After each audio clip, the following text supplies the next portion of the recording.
Hello दोस्तों, welcome to Deepak केंदुरा education. तो आज के इस लेक्चर में हम बात करेंगे द ग्रेट निकोबार प्रोजेक्ट की, जो इंडिया का एक प्रोजेक्ट है और बहुत ही ज़्यादा इम्पोर्टेंट होगा भविष्य में।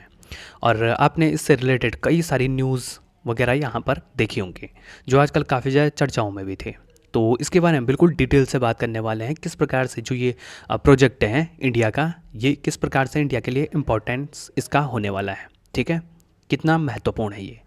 तो इसके बारे में बहुत सारे सवाल हैं, जैसे कि ये कहाँ पर लोकेशन, मतलब कि ये जो प्रोजेक्ट है ये कहाँ पर शुरू किया जाएगा। तो चलिए शुरू करते हैं, इसके बारे में जानते हैं बिल्कुल डिटेल से। तो वीडियो में आगे बढ़ने से पहले आपसे रिक्वेस्ट है, हमारे चैनल को सब्सक्राइब जरूर कीजिएगा। तो चलिए दोस्तों शुरू करते हैं। तो सबसे पहले बात करते हैं कि ये जो ग्रेट निकोबार प्रोजेक्ट है ये कहाँ पर लगने वाला है, कहाँ पर ये शुरू किया जाएगा इंडिया की तरफ से। तो दोस्तों जैसे कि नाम से ही पता चल रहा है कि जो ये प्रोजेक्ट है ये निकोबार आइलैंड में शुरू किया जाने वाला है, ठीक है, भविष्य में। तो इसके बारे में बिल्कुल डिटेल से जानते हैं। तो निकोबार आइलैंड कहाँ पर है? अंडमान, जो ये है अंडमान निकोबार द्वीप समूह, आपने जो सुना होगा, भारत की जो केंद्र शासित प्रदेश है, ठीक है, यूनियन टेरिटरी। तो वो हैं, यहाँ पर दो आइलैंड आते हैं, अंडमान और निकोबार, ठीक है, ये दो बड़े बड़े आइलैंड। इसके अलावा बहुत सारे और छोटे छोटे आइलैंड्स भी हैं, लेकिन यही दो बड़े आइलैंड्स हैं। तो ये जो निकोबार आइलैंड है तो वहीं पर ये शुरू किया जाएगा ये प्रोजेक्ट, ठीक है। तो इसके बारे में बिल्कुल डिटेल से जानने वाले हैं। तो कहाँ पर है ये है इंडियन ओशन में, ठीक है। नीचे ऊपर ये जो बंगाल की खाड़ी है, बे ऑफ बंगाल, नीचे की तरफ ये पूरा का पूरा जो ये क्षेत्र है ये पूरा इंडियन ओशन वाला ही क्षेत्र है। तो यहीं पर ये प्रोजेक्ट शुरू होने वाला है। और पास ही में आप यहाँ पर देख पाओगे कि यहाँ पर जो मलक्का स्ट्रेट भी यहीं पर है, ठीक है, मलक्का जल संधि जिसको हम कहते हैं।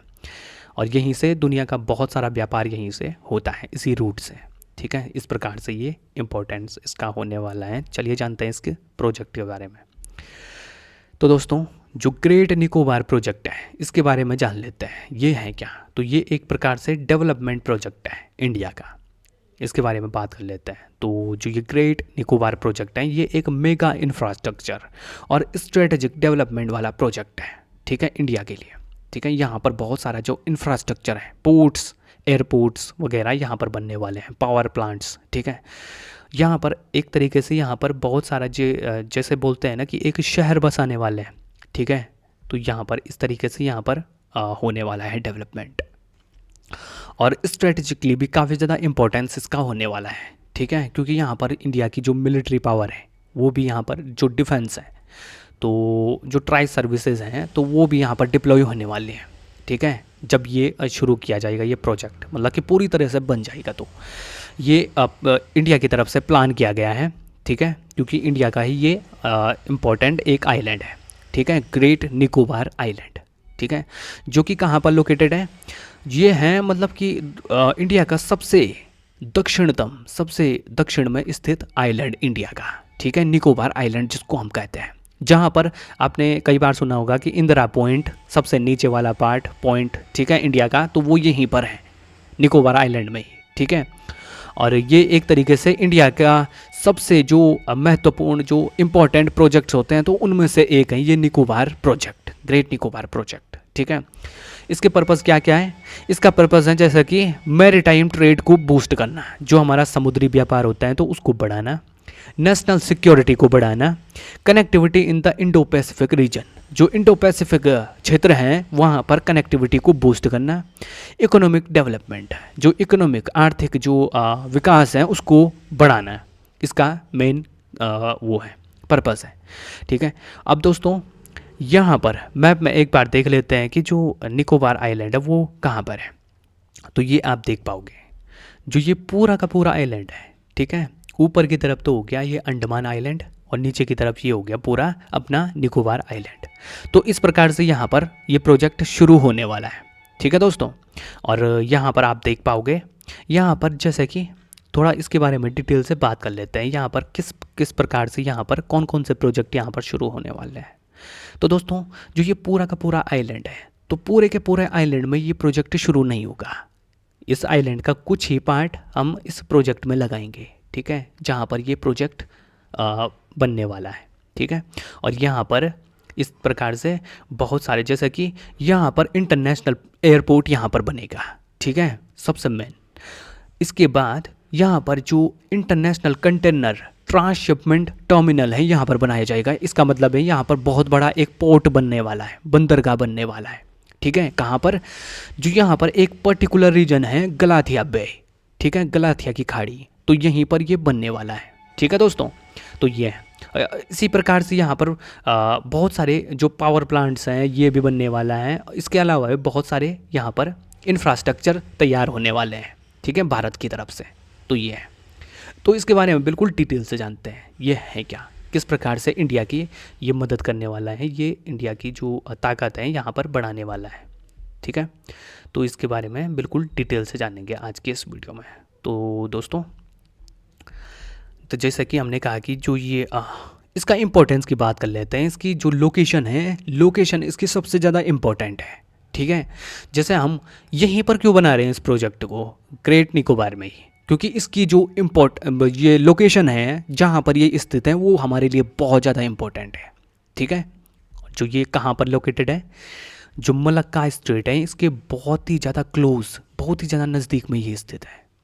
ठीक है, और मलक्का स्ट्रेट क्या है, ये एक तरीके से दुनिया का सबसे बिजिएस्ट, सबसे व्यस्ततम सी ट्रेड रूट है ये मलक्का स्ट्रेट, जिसको हम मलक्का जल संधि भी कहते हैं। ठीक है, तो वहीं पास में ये लोकेटेड है ग्रेट निकोबार आइलैंड।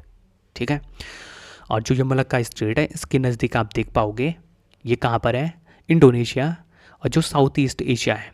ठीक है, तो इस वाले रीजन में स्थित है ये मलक्का स्ट्रेट, और इसी के पास में मौजूद है ये हमारा ग्रेट निकोबार आइलैंड। ठीक है, तो इसीलिए हमारे यह क्या बोलते हैं, इसके लिए काफ़ी ज़्यादा इम्पोर्टेंट है। ठीक है, व्यापार के लिए। तो जो दुनिया का ग्लोबल जो ट्रेड है उसका 40%, जो 40% जो ट्रेड है वो यहीं से होता है मलक्का स्ट्रेट से। तो इसका सिग्निफिकेंस आप देख सकते हैं कि कितना है पूरे वर्ल्ड के लिए। ठीक है, जो कि मलक्का स्ट्रेट के पास से होकर गुजरता है, मलक्का स्ट्रेट से होकर गुजरता है इतना जो ये ग्लोबल ट्रेड है, दुनिया का 40% जो ट्रेड है, व्यापार है। ठीक है, उसके लिए जिम्मेदार है ये मलक्का स्ट्रेट। और इससे पता चलता है कि जो ये आइलैंड है इसका बहुत ही ज़्यादा इम्पोर्टेंट है, मतलब कि इम्पोर्टेंस है इंडो पैसिफिक रीजन में। ठीक है, क्योंकि इस जो ये मलक्का स्ट्रेट है इसके काफ़ी ज़्यादा ये नज़दीक है। ठीक है, तो ये अब जान लेते हैं कि इसकी जो ये प्रोजेक्ट हम बनाने जा रहे हैं उसका मतलब कि उसके कंपोनेंट्स कौन कौन से हैं, मतलब कि यहाँ पर क्या क्या इंफ्रास्ट्रक्चर बनने वाले हैं। ठीक है, इसके कौन कौन से पार्ट्स हैं, मेजर पार्ट्स, उसकी हम बात करने वाले हैं। तो सबसे पहले यहाँ पर इंटरनेशनल कंटेनर ट्रांसशिपमेंट टर्मिनल यहाँ पर बनाया जाएगा। ठीक है, इसका मतलब क्या है, इसका मतलब ये है कि यहाँ पर एक बहुत बड़ा जो पोर्ट होता है, ठीक है, बंदरगाह होता है, तो वो यहाँ पर बनाया जाएगा। वो किस प्रकार का होगा, ट्रांसशिपमेंट पोर्ट होगा, ट्रांसशिपमेंट, इसकी हम आगे बात करेंगे। तो ये जो पोर्ट है ये बहुत बड़ा बनने वाला है, कहाँ पर, गलाथिया बे, जो हमने आपको पीछे भी जो इमेज में दिखाया। ठीक है, गलाथिया जो बे है उसी रीजन में ये बनाया जाएगा, क्योंकि वहीं पर इसके लिए सबसे सूटेबल वहाँ पर कंडीशन है। ठीक है, वो रीजन यहाँ पर काफ़ी ज़्यादा सूटेबल है। पर्पज़ क्या होने वाला है इस पोर्ट का, इसका पोर्ट का पर्पज़ ये होने वाला है कि ये बिल्कुल सीधे तौर पर compete करेगा इनसे, जो ये यहाँ पर इसी के पास में जो पोर्ट ऑफ सिंगापुर है, सिंगापुर का पोर्ट है उससे, और जो कोलंबो पोर्ट है श्रीलंका में, इनसे ये compete करने वाला है। ठीक है, इनकी जो इस पोर्ट की जो प्रतिस्पर्धा है, ठीक है, टक्कर होने वाली है सीधे इन पोर्ट से होने वाली है। ठीक है, जो कि सिंगापुर पोर्ट है और कोलंबो पोर्ट, जो कि अपने आप में काफ़ी ज़्यादा मॉडर्न पोर्ट्स हैं। ठीक है, तो इनके साथ इनका कंपटीशन होने वाला है। तो इसके लिए जो ये टर्मिनल है, ठीक है, इंटरनेशनल कंटेनर ट्रांसशिपमेंट टर्मिनल, तो ये काफ़ी ज़्यादा इम्पोर्टेंट होने वाला है इस रीजन के लिए। ठीक है, हमारे निकोबार प्रोजेक्ट के लिए, जिससे क्या होगा, इंडिया की जो डिपेंडेंसी है फॉरेन ट्रांसशिपमेंट पोर्ट्स पर, तो वो कम होती हुई दिखाई देगी। अब फॉरेन ट्रांसशिपमेंट पोर्ट्स क्या होते हैं, मतलब कि जैसे हमारा सामान आता है तो कभी कभी हम क्या करते हैं कि अपने पोर्ट्स पर डायरेक्ट न मंगा के किसी दूसरे कंट्री के पोर्ट्स पर मंगाते हैं। ठीक है, तो इस प्रकार से हमें उनको पैसा देना होता है, पैसा देना पड़ता है। तो इस प्रोजेक्ट से क्या होगा, इस प्रोजेक्ट से ये लाभ होगा इंडिया के लिए कि जो हम बाहर से जो सामान मंगाएंगे, जो हमारे कंटेनर्स आए, मतलब कि जो समुद्री जहाज आएंगे, ठीक है, जिन पर सामान होगा, तो वो सीधे के सीधे यहीं पर जो ये प्रोजेक्ट हम लगाने जा रहे हैं निकोबार प्रोजेक्ट, ठीक है, तो यहाँ पर ये जो पोर्ट होगा तो यहीं पर इसी पोर्ट पर वो जो जहाज़ है हमारा वो सीधे यहीं पर आ जाएगा, ठीक है, जिससे हमें मतलब कि बाहर के देशों पर इसके लिए डिपेंडेंस नहीं रहना होगा, ठीक है। तो इसके लिए हमारे इंडिया के लिए ये काफ़ी ज़्यादा इंपॉर्टेंट होने वाला है, और इससे क्या होगा, जो इंडिया का जो मैरीटाइम ट्रेड है वो काफ़ी ज़्यादा बूस्ट होगा, इम्प्रूव होगा, ठीक है। अब दूसरी बात करें तो यहाँ पर एक ग्रीनफील्ड इंटरनेशनल एयरपोर्ट भी बनने वाला है, ठीक है। ग्रीनफील्ड इंटरनेशनल एयरपोर्ट, ग्रीनफील्ड का मतलब होता है कि जो एयरपोर्ट है वो मतलब कि बिल्कुल नए सिरे से बनाया जा रहा है, बिल्कुल नए से बनाया जा रहा है। यहाँ पर कोई पहले यहाँ पर कोई भी पोर्ट नहीं था, बिल्कुल हम नए सिरे से इसको बनाने जा रहे हैं, तो उसी का मतलब होता है ग्रीनफील्ड प्रोजेक्ट, ठीक है, जिसका हम बिल्कुल नए तरीके से शुरुआत करने जा रहे हैं। और ये बिल्कुल नया पोर्ट होने वाला है जिसके पास काफ़ी ज़्यादा कैपेबिलिटी होने वाली है, जैसे कि सिविलियन एयरक्राफ्ट यहाँ पर लैंड कर सकते हैं, टेक ऑफ कर सकते हैं, ठीक है। सिविलियन मतलब कि जो हमारे पैसेंजर्स एयरक्राफ्ट होते हैं, ठीक है, हवाई जहाज़ होते हैं, ठीक है, आम लोग भी यहाँ पर आ सकते हैं। मिलिट्री एयरक्राफ्ट यहाँ पर लैंड कर सकते हैं, ठीक है, जो हमारे डिफेंस फोर्सेस के एयरक्राफ्ट होते हैं। इम्पोर्टेंस क्या होने वाला है टूरिज़्म के लिए, क्योंकि यहाँ पर टूरिज़्म भी काफ़ी ज़्यादा भविष्य में बढ़ता हुआ हमें दिखाई देगा, ठीक है। टूरिज़्म काफ़ी ज़्यादा प्रमोट यहाँ पर होगा, ठीक है दोस्तों, तो उसके लिए भी काफ़ी ज़्यादा इंपॉर्टेंस है। फास्टर कनेक्टिविटी जो है वो बहुत ज़्यादा फास्ट होगी। डिफेंस ऑपरेशन अगर भविष्य में हम कभी करना चाहेंगे इस इंडो पैसिफिक रीजन में, ठीक है, इंडियन ओशन रीजन में, तो वो हम कंडक्ट कर सकते हैं यहाँ पर, ठीक है, इस आइलैंड पर, ठीक है। तो ये पावर प्लांट भी यहाँ पर बनने वाला है। अब दोस्तों इतना बड़ा यहाँ पर प्रोजेक्ट बनने वाला है, तो उस प्रोजेक्ट को चलाने के लिए जो इंफ्रास्ट्रक्चर है, तो उसको चलाने के लिए यहाँ पर शहर बनने वाला है पूरा का पूरा, तो उसके लिए पावर प्लांट भी तो होना चाहिए, मतलब कि इलेक्ट्रिसिटी भी तो होनी चाहिए। तो पावर के लिए हम क्या करेंगे कि एक गैस, ठीक है, गैस और जो सोलर बेस्ड पावर है, ठीक है, प्रोजेक्ट है, तो उसको हम यहाँ पर लगाएंगे, ठीक है, ताकि जो हमारा टाउनशिप है, ठीक है, शहर है यहाँ पर जो भविष्य में बनाया जाएगा तो उसको सपोर्ट कर सकें, ठीक है, इंडस्ट्रीज़ को सपोर्ट कर सकें। और मेनली यहाँ पर जो बिजली है वो इसी से बनाई जाएगी, चाहे वो सोलर से हो या गैस से हो, ठीक है, इन्हीं सब से। तो ये न्यू टाउनशिप यानी कि जो नया शहर यहाँ पर बसाया जाएगा, तो उसके बारे में बात करते हैं। तो मॉडर्न टाउनशिप फॉर जो मॉडर्न तरीके के आधुनिक यहाँ पर शहर बनाया जाएगा, किसके लिए, जो यहाँ पर वर्कर्स होंगे काम करने वाले उनके लिए, बिजनेसेस के लिए, ठीक है, टूरिज़्म के लिए, और एडमिनिस्ट्रेटिव जो सर्विसेज होंगी तो उनके जो ऑफिसेज होते हैं तो उनको यहाँ पर बनाया जाएगा, ठीक है। और फ्यूचर में अगर मतलब कि हम टारगेट करते हैं कि जो फ्यूचर में बहुत सारे जो पीपल जो इंडियन लोग हैं, ठीक है, तो वो यहाँ पर आके बसेंगे, ठीक है, कई लाख जो लोग हैं वो कई फेजेस में यहाँ पर आएंगे, ठीक है, आते रहेंगे एक एक करके।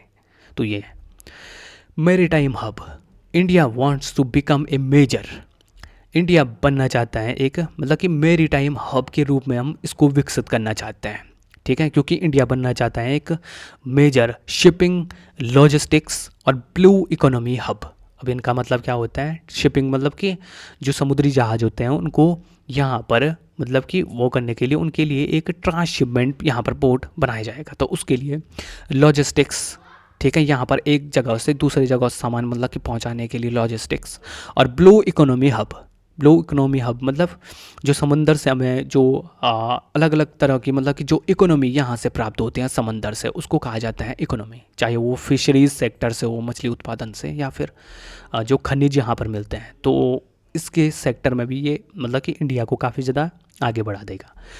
The port can become a major transshipment centre, जो ये पोर्ट है ये काफ़ी ज़्यादा एक मेजर ट्रांसशिपमेंट सेंटर के रूप में उभरता हुआ दिखाई दे सकता है भविष्य में। डिफेंस इंपॉर्टेंस की अब बात कर लेते हैं, डिफेंस किस प्रकार से हमारे लिए इंपॉर्टेंट होने वाला है। अब दोस्तों इंडिया की डिफेंस इंपॉर्टेंस भी के लिए भी ये काफ़ी ज़्यादा इंपॉर्टेंट होने वाला है, मतलब कि जो हमारी डिफेंस फोर्सेस हैं, ठीक है, जो हमारी नेवल प्रेजेंस है यहाँ पर बढ़ती हुई दिखाई देगी इस आइलैंड पर। एयर सर्विलांस हम यहाँ से कर सकते हैं, ठीक है, यहाँ पर हम एक मॉनिटरिंग कर सकते हैं इस इंडो पैसिफिक रीजन में, तो इसके लिए भी काफ़ी ज़्यादा इंपॉर्टेंस है हमारी मिलिट्री सर्विसेज के लिए। डिज़ास्टर रिस्पॉन्स कैपेबिलिटी ये हमारी बहुत ज़्यादा बढ़ा देगा। अगर इस रीजन में कोई भूकंप या सुनामी आती है, ठीक है, तो यहाँ पर मतलब कि और देशों के भी ये मदद कर सकता है, ठीक है। तो उसके जो रिस्पॉन्स हैं उसके लिए, डिज़ास्टर के लिए, तो वो हमारी कैपेबिलिटी को काफ़ी ज़्यादा बढ़ा जाएगा, ठीक है। तो ये है। अब दोस्तों ऐसा तो है नहीं कि सिर्फ इससे फ़ायदे ही फ़ायदे होंगे, इससे बहुत सारे नुकसान भी होने वाले हैं। कई सारे कंसर्न्स हैं इसके बारे में जो बताए जा रहे हैं, ठीक है। और काफ़ी ज़्यादा इस पर बवाल भी हुआ था अभी अभी के समय में, ठीक है। तो वो कौन कौन से हैं? अब जैसे हम इस प्रोजेक्ट को यहाँ पर बनाने वाले हैं, एंड ये निकोबार प्रोजेक्ट को, ठीक है। तो इससे क्या होगा कि जो यहाँ पर बहुत सारी मात्रा में यहाँ पर डिफॉरेस्टेशन, जो वनों की कटाई है वो यहाँ पर होगी, ठीक है, इस प्रोजेक्ट को शुरू करने के लिए, ठीक है। पहले वनों को यहाँ पर काटा, क्योंकि यहाँ पर बहुत सारे जो ट्रॉपिकल फॉरेस्ट हैं यहाँ पर मौजूद हैं, बहुत सारे यहाँ पर पेड़ मौजूद हैं, ठीक है। पूरा हरा भरा ये आइलैंड आपको देखने को मिल जाएगा। तो इसलिए यहाँ पर पहले मतलब कि प्रोजेक्ट को शुरू करने के लिए वहाँ पर साफ़ सफाई करनी पड़ेगी, वनों को काटना पड़ेगा, पेड़ों को काटना पड़ेगा। तो उसके लिए काफ़ी ज़्यादा मात्रा में हमें डिफॉरेस्टेशन करना पड़ेगा, ठीक है। तो ये है, यहाँ पर बहुत सारा जो ट्रॉपिकल रेन फॉरेस्ट है वो क्लियर किया जा सकता है, ठीक है। तो ये एक मेजर कंसर्न्स है हमारे लिए, ठीक है। थ्रेट टू बायोडाइवर्सिटी, बायोडाइवर्सिटी के लिए काफ़ी ज़्यादा एक खतरा होने वाला है। जैव विविधता यहाँ पर बहुत ज़्यादा प्रभावित हो जाएगी भविष्य में, ठीक है। क्योंकि यहाँ पर बहुत सारे जो coral reefs, mangroves, endangered species, जो मतलब कि ऐसे स्पीसीज़ हैं, बहुत ज़्यादा उनकी कम पॉपुलेशन है, बहुत ज़्यादा कम मात्रा में वो दुनिया में बची हुई है, तो वो भी स्पीसीज़ यहाँ पर निवास करती हैं। तो अगर हम यहाँ पर जो वनों का इतना सारा जो कटाई होगी वो करेंगे, तो यहाँ पर उन स्पीसीज़ को कौन देखेगा?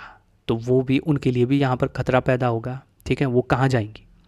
जैसे कि कुछ मेजर स्पीसीज़ की बात करें तो जैसे कि जायंट लेदरबैक टर्टल, ठीक है। ये एक कछुए की स्पीसीज़ है जो बहुत ही जायंट होती है, बड़ी होती है, लेदरबैक टर्टल, ठीक है।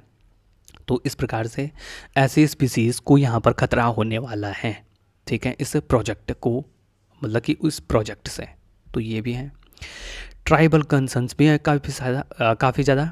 ट्राइबल कंसर्न्स मतलब कि जो आदिवासी लोग यहाँ पर निवास करते हैं, तो उनके लिए भी काफ़ी ज़्यादा खतरा ये होने वाला है। जो यहाँ पर इंडिजिनस ट्राइब्स, जो यहाँ की देसी जनजातियाँ हैं, यहीं पर निवास करने वाली हैं, जैसे कि शोम्पेन ट्राइब का नाम आपने सुना होगा, निकोबारीज ट्राइब का नाम आपने सुना होगा। तो ये वो ट्राइब्स हैं जो जिनकी पॉपुलेशन बहुत ज़्यादा कम है, ठीक है। शोम्पेन ट्राइब तो बहुत ज़्यादा कम पॉपुलेशन इनकी है, जनसंख्या बहुत ज़्यादा कम है इनकी, शोम्पेन ट्राइब की।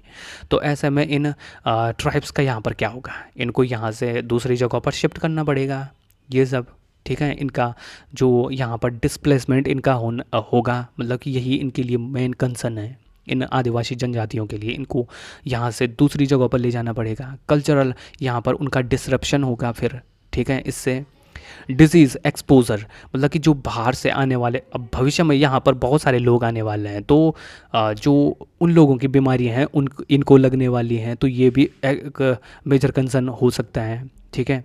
अर्थक्वेक और सुनामी यहाँ पर रिस्क बहुत ज़्यादा है, क्योंकि ये जो रीजन है दोस्तों निकोबार आइलैंड का है, तो वो ऐसे क्षेत्र में ये जो आइलैंड है पूरा अंडमान निकोबार द्वीप समूह का, ये सिस्मिकली बहुत ही एक्टिव जोन में यहाँ पर मतलब कि जो अर्थक्वेक होते हैं वो बहुत ज़्यादा मात्रा में आते रहते हैं, ठीक है। सुनामी यहाँ पर आते रहते हैं, तो इसलिए ये काफ़ी ज़्यादा मतलब कि वो भी हो सकता है, मतलब कि भविष्य में यहाँ पर डिज़ास्टर यहाँ पर पैदा हो सकता है, ठीक है। जैसे कि 2004 में जो इंडियन ओशन में सुनामी आई थी, उससे ये रीजन बहुत ज़्यादा अफेक्ट हुआ था, बहुत ज़्यादा इस रीजन को नुकसान हुआ था, ठीक है। तो भविष्य में ऐसी कोई अगर आपदा आती है, तो यहाँ पर जो इंफ्रास्ट्रक्चर इतना पैसा खर्च करके यहाँ पर बनाया जाएगा, तो उसको बहुत ज़्यादा नुकसान होने वाला है। जो लोग यहाँ पर रहेंगे तो उनके लिए भी काफ़ी ज़्यादा नुकसान हो सकता है भविष्य में, ठीक है। उनकी जान जा सकती है, डेथ हो सकती है, कुछ भी हो सकता है। तो ये भी कुछ मेजर यहाँ पर कंसर्न्स बताए जा रहे हैं, ठीक है। इस प्रकार से यहाँ पर जो ये कछुए रहते हैं, ठीक है, इंडेंजर्ड जो स्पीसीज़ यहाँ पर रहते हैं, तो उनके लिए काफ़ी ज़्यादा ये मतलब कि नुकसानदेह भी हो सकता है। तो ये भी कुछ कंसर्न्स इसके बारे में बताए जा रहे हैं। तो ये था दोस्तों ग्रेट निकोबार प्रोजेक्ट जो कि इंडिया का है, ठीक है। तो आई होप आपको इसके बारे में बिल्कुल डिटेल से समझ में आ गया होगा। तो चलिए